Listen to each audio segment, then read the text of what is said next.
Good morning students. मैं Abhishek Kumar GS पारा medical college Hajipur से आप लोगों को पुनः स्वागत करता हूं। स्टूडेंट्स, हम लोग पढ़ रहे हैं एक्सक्रीटरी सिस्टम, जिसको कि यूरिनरी सिस्टम भी बोला जाता है। तो इस सिस्टम में हम लोगों ने किडनी का जो पार्ट है वो पढ़ लिया था, लेयर पढ़ लिया था। और किडनी जो बना है वो नेफ्रॉन से मिलकर बना है, जिसकी संख्या 1 मिलियन से 1.3 मिलियन तक की होती है। जिसमें से एक नेफ्रॉन लिया था। एक नेफ्रॉन का स्ट्रक्चर देखा जाए तो उसमें आया था बॉमस कैप्सूल। बॉमस कैप्सूल के बाद ग्लोमरस आया था। ठीक है, तो बॉमस कैप्सूल क्या कर रहा था? बॉमस कैप्सूल जो है वो ग्लूमरस है उसको कवर अप करने का काम कर रहा था। उसकी संरचना कप शेप में होती थी और इस प्रकार से ग्लूमरस जो है वो अल्ट्रा फिल्ट्रेशन का काम करता था। वो कैसे करता था तो देख लेते हैं थोड़ा सा। ये ब्लड था, तो ब्लड में जो हमारा कंपोनेंट्स था, ब्लड सेल था, उसको वो फिल्टर नहीं करता था, फिर प्लाज्मा को फिल्टर करता था। ठीक है, प्लाज्मा को फिल्टर कर रहा था।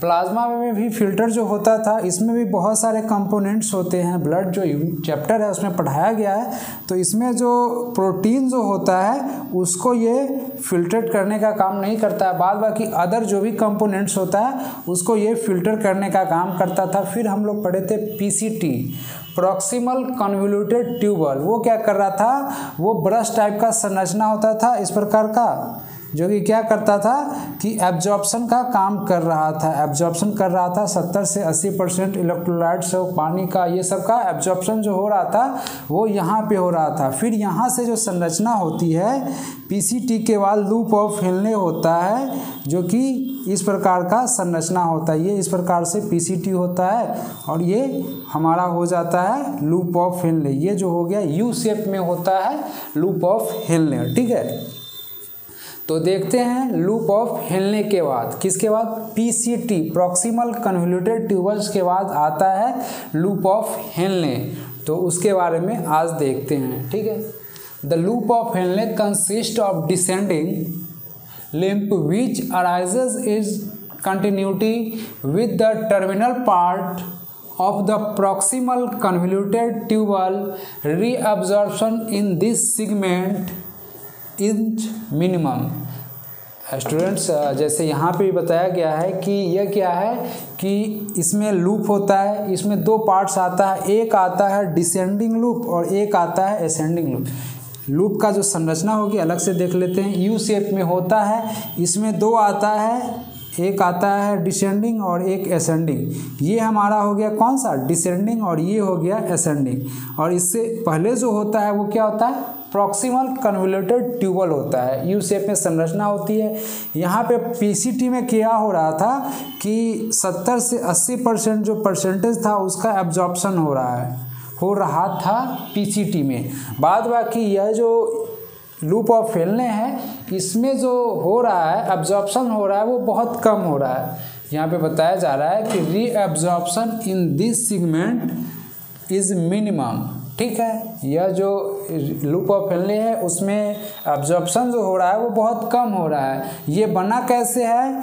पीसीटी जो है ना आगे की ओर फॉरवर्ड हुआ है, तभी ये इसका कंस्ट्रक्शन हुआ है लूप ऑफ हेनले का। ठीक है, consist of descending limb which is arises in continuity with terminal part of PCT. ठीक है, इस प्रकार से यहाँ पे लिखा गया है कि पीसीटी की जो टर्मिनल पार्ट्स है उससे वो आगे की ओर फॉरवर्ड हुआ है, तब ये इसका निर्माण हुआ है। इसमें क्या होता है कि एब्जॉर्प्शन क्रिया जो हो रही है वो बहुत कम हो रही है। ठीक है, ये हो गया लूप ऑफ हेनले। अब देखते हैं कि लूप ऑफ हेनले का 2 पार्ट्स हो गया।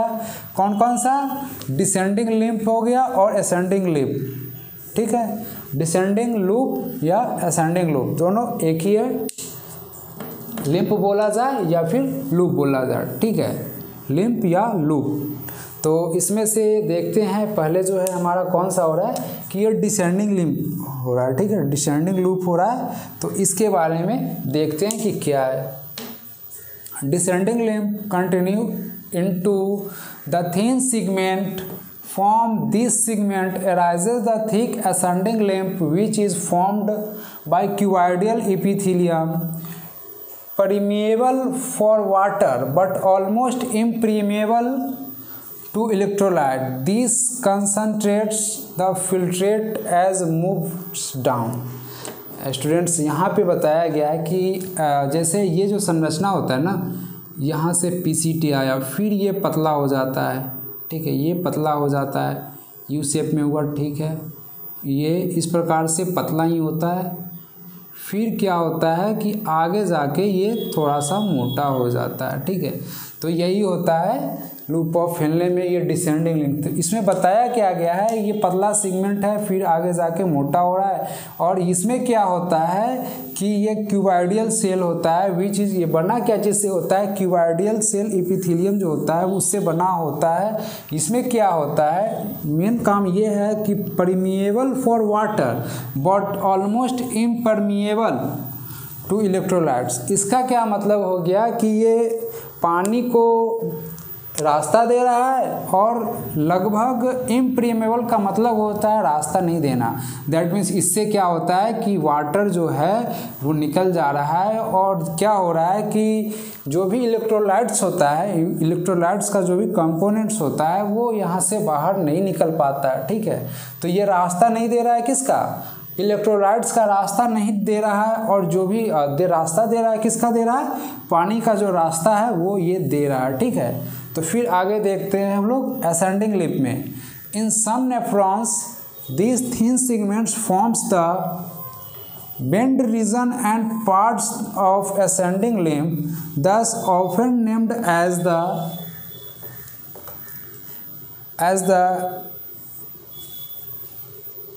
thin ascending limb, ठीक है। thin ascending limb impermeable to water but allows transport of electrolytes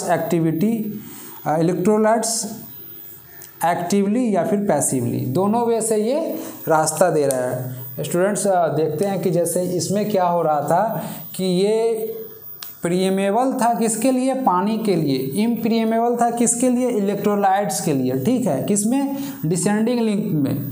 descending loop जो था ये हो गया डिसेंडिंग, और ये हो गया असेंडिंग, ये बढ़ते और ये घटते, इस प्रकार से हो गया। तो इसमें क्या हो रहा है कि असेंडिंग लिप में क्या होता है कि ये हो रहा है कि प्रीएमेबल किसके लिए हो रहा है, प्रीएमेबल जो हो रहा है वो किसके लिए, इलेक्ट्रोलाइट्स के लिए हो रहा है, इलेक्ट्रोलाइट्स के लिए, और इम्प्रीएमेबल किसके लिए हो रहा है, वाटर के लिए हो रहा है। यही फ़र्क है असेंडिंग और डिसेंडिंग में, ठीक है। इम्प्रीएमेबल टू वाटर और प्रीएमेबल ये क्या होता है, but allows transport of electrolytes active and passively, ठीक है। तो स्टूडेंट्स जैसे क्या होता है कि यहाँ पे इस फंक्शन में क्या हो रहा था कि वाटर जो है रास्ता दे रहा था, तो ये जो मटेरियल जो आ रहा है वो और सॉल्वेंट हो जाता है। तो इससे क्या होता है कि ये थोड़ा सा और सॉल्वेंट हो जाता है, तो यहाँ पे आके जो भी इलेक्ट्रोलाइट्स होता है वहाँ पे वो वे देता है, रास्ता देता है, मार्ग देता है, किसके लिए, इलेक्ट्रोलाइट्स के लिए, ताकि वो आगे की ओर फॉरवर्ड कर सके, ठीक है। यहाँ के बाद क्या आता है, फिर PCT के बाद, ये लूप ऑफ हेनले के बाद आता है हमारा DCT के बाद आता है कलेक्टिंग ट्यूबल्स, जहाँ पे कि क्या होता है, यूरिन एकदम कलेक्ट रेडीमेड फॉर्म में होता है, यूरिन अपने रियल फॉर्म में होता है, ठीक है। तो स्टूडेंट्स ये बहुत छोटा सा टॉपिक था लूप ऑफ हेनले, जिसमें से आ रहा है कौन सा, असेंडिंग और डिसेंडिंग। पहले जो आ रहा है वो डिसेंडिंग लूप आ रहा है, उसकी संरचना, जो लूप की जो संरचना होती है वो यू शेप में होती है, ठीक है। डिसेंडिंग लिप में क्या होता है कि वाटर का मार्ग मिल रहा है बट नहीं मिल रहा है मार्ग किसका, इलेक्ट्रोलाइट्स जो होता है उसका ये मार्ग नहीं दे रहा है, ठीक है। और ये फिल्टर जो होता है उस प्रकार से फिल्टर करते हुए आगे की ओर फॉरवर्ड होता है, और कलेक्टिंग ट्यूबल्स के माध्यम से यूरिन से उस प्रकार से आगे जाता है, ठीक है। फिर ये असेंडिंग लूप में क्या हो रहा है कि इसमें ये जो रास्ता जो नहीं मिल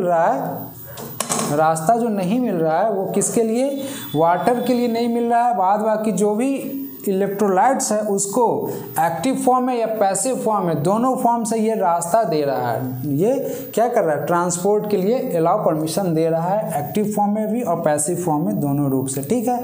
तो यही था लूप ऑफ हेनले, ठीक है। इसमें जो एब्जॉर्प्शन की जो हो रहा है वो बहुत कम हो रहा है, ज़्यादा हो रहा था किस में, PCT में, ठीक है। तो स्टूडेंट्स आज के लिए इतना ही, उम्मीद है आप लोग को वीडियो समझ में आया होगा। ठीक है, तो आप लोग लाइक, सब्सक्राइब और शेयर ज़रूर करें। ठीक है, फिर मिलेंगे अगले वीडियो को लेकर, जिसमें हम लोग पढ़ेंगे DCT और कलेक्टिंग ट्यूबवेल्स को लेकर। ठीक है, ओके, थैंक यू।